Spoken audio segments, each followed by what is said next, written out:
Time for episode 6 of the How Good Is Your Overwatch League team series. This time we'll be setting our sights on the London Spitfire. They're a very fun team to look at because of the direction they took with their rebuild.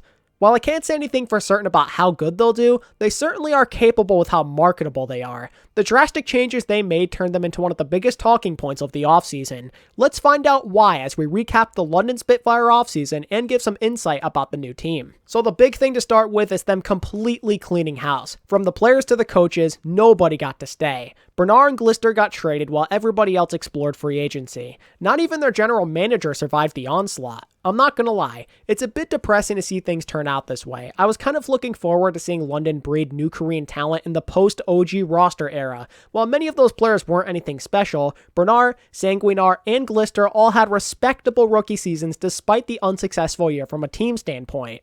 If they had built a roster around these rising stars, maybe they could have become a respectable team one day. With a better core and some improved coaching perhaps, who knows what could have happened. But that's all what ifs. So honestly, rebuilding the team from scratch once again is not a horrible play. After all, it's hard to do much worse than Season 3 where they sat 17th in the overall standings. Besides the few standout players they had, there wasn't much reason to feel attached to this team, even if you were a London fan. This is full on hitting the reset button. I'm talking new identity and everything. New team, new players, new philosophy. Deciding to turn your team fully Western provokes a lot of thought. More on that later. Let's go over their new recruits. In the calm before the storm, the Spitfire signed Blase as their first new recruit. My initial thoughts on this pickup remain unchanged. People need to give Blase a chance before jumping to any sort of conclusion. He's seriously not a terrible player. I've heard so many times that people within the league love the way he plays actually. He kind of just had some really unfortunate luck with teams so far. His first 2 years in the league were spent on a struggling Boston and Houston team.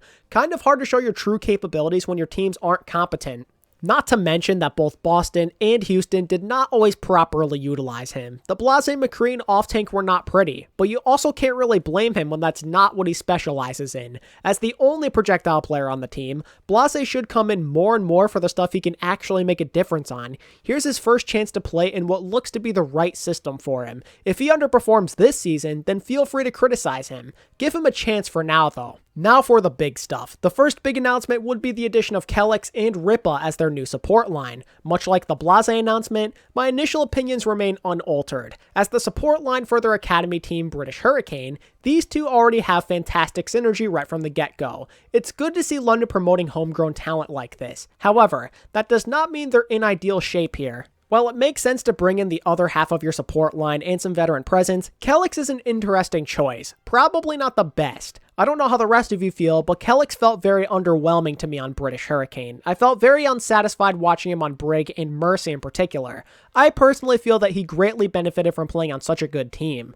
I really don't know how much value Kelix is going to bring to this squad. As new talent has emerged and the competition has tightened, Kelix has fallen behind. This is going to be his third Overwatch League team in 4 years. It might sound crazy, but I really do think he has a lot more to prove than any of his teammates. It's a make or break year. If he doesn't perform, his time in the league is likely up. Ripa's a bit more of an interesting case. Because he was a backup on the Gladiators in Season 2, he's never really gotten a chance to show us what he could do at the highest level possible, and I really do think that since then, he's improved after joining the Hurricane back in December of 2019. He's further refined his play on Zenyatta and all of his other characters. After reviewing some British Hurricane gameplay the last month or so, I feel like he was probably one of the better aspects of that team. He genuinely seems like one of the top support talents out of Europe currently, and I see no reason why he couldn't be one of the big bright spots on his new team. I'm not saying he's going to be a god or anything super good, but I'm not expecting him to be one of the players who struggles a ton. Maybe some issues here and there, but not as bad as some of the other pieces. Somewhat consistent results are something he is capable of giving. He's been grinding extra hard to make it back here. Hopefully he pops off. The tank line was the next part of the team to be announced. The famous Hadi and Mauve duo have arrived. While it's not the position where the strongest assets play, these two feel like the difference makers who could separate them from some of the other teams in the North American region. Maybe they even challenge some of the mid-tier duos. Either way, these two guys are going to play a pivotal role in deciding how high of a level this team can compete at. What I like about Hadi is he seems pretty well-rounded overall, at least when he played in contenders. He showed prowess on pretty much every main tank character in the game. He had good strengths on Reinhardt and Wrecking Ball in particular in my opinion, but also has shown good flexibility versatility in double shield and dive compositions. Mulf is somebody who has shown good consistency as well since joining British Hurricane. He's had to play a lot of Sigma recently, but he's quite reliable in that role. Before Sigma became a must-pick, he was a pretty decent diva as well. I can't really speak for Zarya, so maybe that could be an issue if she were to become meta, but overall, there aren't really a lot of things to be upset about when it comes to Mulf. He's not overly flashy, but he definitely does his job well. If his time on British Hurricane is any sort of indicator, he could be one of the rocks on this team. If all goes well, him and Hadi could be a big reason why they get some of their wins this year. Then there's the part of the team that I personally am most excited about, the DPS. Some of these pickups are big hype. Joining Blase is going to be Hybrid, Sparker, and most recently Shax. Okay, so let me get this out of the way. There's reason to maybe feel skeptical about Hybrid. Being from the UK is cool and all, but he's not one of those guys that big-time contender supporters get extremely excited about. In fact, many people will tell you there probably could have been better options out there. Hybrid plays a lot of your stereotypical hitscan player stuff like Widow and Ashe and all that. If I remember correctly, he's played a bit of Tracer and Echo as well. If he gets any sort of significant playtime, he could struggle. No offense to Hybrid, but DPS is a very oversaturated position. Even some of the mediocre teams have high-end talent at hitscan. I will of course give him a chance to prove himself, but let it be known that I do have my concerns. Not for the guys that make this team, in my opinion at least. So Sparker is a prized gem that I'm thrilled London brought aboard. This 17-year-old beast out of Sweden gave the British Hurricane roster a lot of firepower. In all honesty, I don't think they find as much success as they do without him. He truly has the talent to be something special. Whether London plays well, or they don't, this is a guy who should ball out on a regular basis. After watching the Gauntlet, I fell in love with his Tracer and Ashe. You can just tell that there's some serious freak of nature mechanics within this dude. The one thing to keep in mind with Sparker for now though is that he won't be eligible to play until he turns 18 on June 10th. Luckily for the Spitfire, the league is starting later than usual, so they're not going to be without him for as long as they could have been. Finally, there is Shax, and he's honestly the perfect way to round out this DPS line for now. First of all, he can make up for the lack of Sparker in the lineup with some insane Tracer play of his own. If Tracer is meta, there's no need to feel concerned. But Shax gives you so much more than that. What some people don't realize is that he has so much more to offer that you didn't really get to see on the Valiant. He's more than capable of fulfilling a lot of your general hit scan needs. If you've seen what he can do on Widow and McCree, then you'll know what I mean. As one of the most talented players on this roster, the Spitfire will be greatly depending on Shax to keep them in a lot of games. This could especially be apparent during the first few months of the year. But regardless, great pickup. You can never have too much firepower. When it comes to coaching now, London got what appears to be a promising staff on paper. You bring in former Valiant and Mayhem Academy coach Reprise to lead the way, then bring on 2 former British Hurricane coaches in the likes of Commander X and Fisher. All of them are very respectable coaches as far as I'm concerned. Each and every one of them have at least proven themselves a little bit already. Think about it. The moment that Reprise joined the Valiant in 2019, they started to turn their season around. It's also worth noting that he coached Shax on multiple occasions. Meanwhile, the results of Commander X and Fisher kind of speak for itself, given British Hurricane's reputation the last year or so.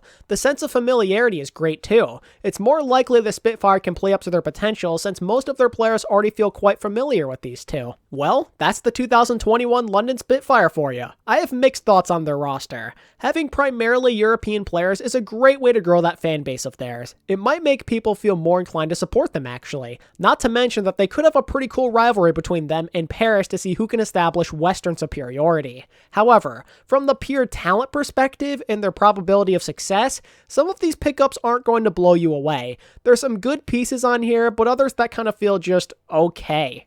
I appreciate them trying something new, but I'm not all that confident in this new team currently. That is why I'm giving the London Spitfire a C+ as their offseason grade. If this was strictly about building a brand, they would have gotten an A. They did a great job in that department, but on this channel, putting yourself in a position to win trumps everything, and London really didn't do this all that effectively. I gave them some bonus points for their rebuild method though. It's one of the best ways to do it. Their core consists of their own homegrown talent. It reminds me a lot of professional baseball and their minor league teams. You spend time developing these young guys who you can then add to your main roster later down the line. They tried the full Korean rebuild route already, so might as well give this a shot now. It's hard to see them doing a lot worse than last year's London roster though, so I give them a little credit, I guess. Now to conclude the video with my 2021 season projection. So when I look at this roster, there's people who definitely do get me hyped, but some of these people I'm excited about could just be okay at the Overwatch League level, unfortunately. Think of guys like Mulf,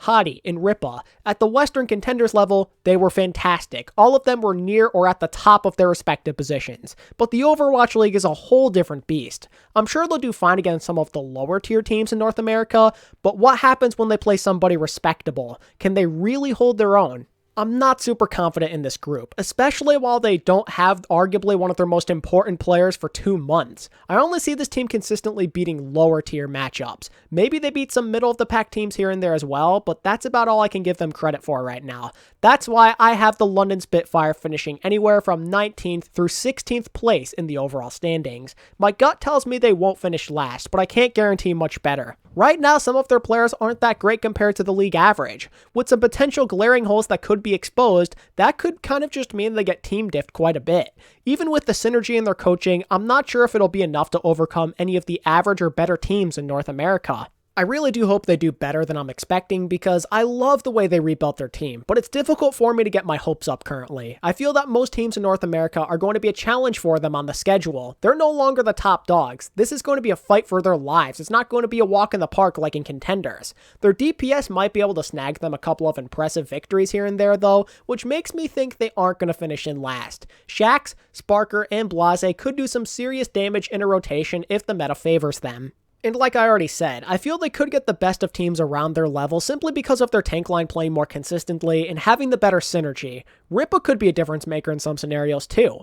While I truly do hope I'm wrong, it's difficult for me to imagine the Spitfire moving up to a new tier in Season 4. But stay patient and hopeful, London fans, because even if this is not your year, sometimes you just gotta be patient and trust the process. Best of luck. And that concludes this episode of the Team Recap series. How are we feeling about this new chapter for London? Do you think there'll be anything special? Or do you have concerns like myself? Leave a comment down below so we can keep the discussion going. If you enjoyed this video, make sure to give it a like and subscribe so you don't miss out on the next episode of the series. All 20 teams will be covered, so your favorite team could potentially be up next. And as always, thanks so much for watching. I really appreciate your support. And until next time, this is ATP, signing out.